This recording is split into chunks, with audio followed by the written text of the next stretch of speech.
నందు ప్రియమైన సహోదరి సహోదరులకు యేసుక్రీస్తు నామములో శుభములు. దేవుని యొక్క నూతనమైన కృప మీకు కలుగును గాక.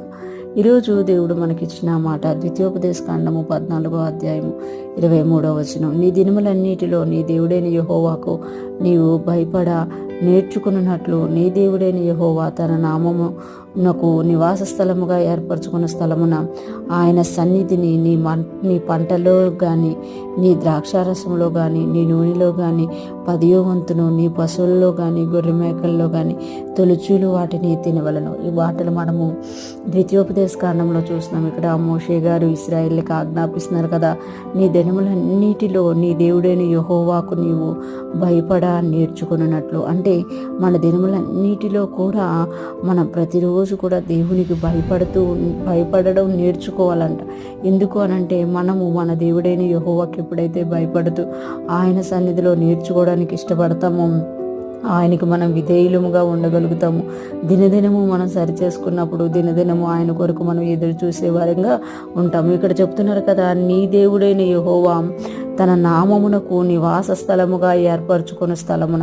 అంటే నీ దేవుడిని యెహోవా ఏ స్థలమునైతే తనకు నివాస స్థలముగా ఏర్పరచుకుని ఉన్నాడో ఆ స్థలమునకు నువ్వేం చేయాలి అనంటే ఆయన సన్నిధిని నీ పంటలోనే కానీ, నీ ద్రాక్షారసంలోనే కానీ, నీ నూనెలోనే కానీ 10వ వంతును నీ పశువుల్లోనే కానీ, గొర్రె మేకల్లోనే కానీ తొలుచూలు వాటిని తినవలను. అంటే నువ్వు ఎక్కడైతే దేవుడు నీకు నివాస స్థలంగా, ఆయన నివాస స్థలంగా ఏర్పరచుకొని ఆయన సన్నిధి ఉంచుతున్నారో అక్కడికి నీ పంటలోన, నీ ద్రాక్షారసంలోన, నీ నూనెలోన కూడా 10వ వంతు తేవాలి.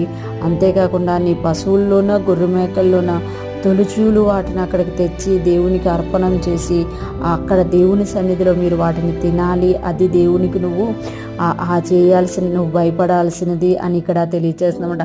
అంటే దేవుడు నిన్ను ఆశీర్వదించిన కొలది ఆ ఆశీర్వాదంలో నుండి దేవుడు ఏర్పరచుకున్న స్థలంలోనికి నువ్వేం తీసుకురావాలి అనంటే అర్పణమును తీసుకొని వచ్చి అక్కడ అర్పణము చేసి ఆయన సన్నిధిలో నువ్వు తిని ఆయన సన్నిధిలో నువ్వు సంతోషించాలి అని ఇక్కడ తెలియజేస్తున్నామట. ఈరోజు ఫ్రెష్ మన్నా వింటున్న ప్రతి ఒక్కరూ జ్ఞాపకం చేసుకోవాలి, మనము మన దేవుడైన యెహోవా సన్నిధిలో భయపడడం నేర్చుకోవాలి. ఆయన ప్రతిరోజు ఏది చెప్తున్నారో అది విని దాన్ని గ్రహించే వారంగా ఉండాలి.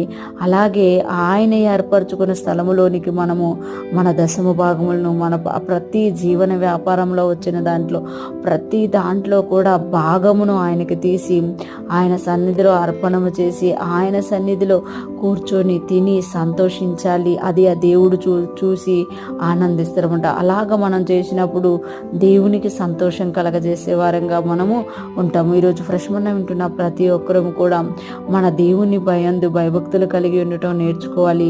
అదే సమయంలో ఆయన సంతోషపరిచే వారంగా మనము ఉండాలి. దినదినము కూడా మనం ఆయన సన్నిధిలో నేర్చుకున్నప్పుడు ఆయనకి సంతోషాన్ని కలగజేసే వారంగా ఉంటాము. ప్రతి ఒక్కరూ కూడా దేవుని సన్నిధిలో ఆనందిస్తూ ఆయన్ని సంతోషపరుస్తూ ఆయన కృపలో ఎదుగుతూ ముందుకు సాగిపోదుముగాక. ఆమేన్.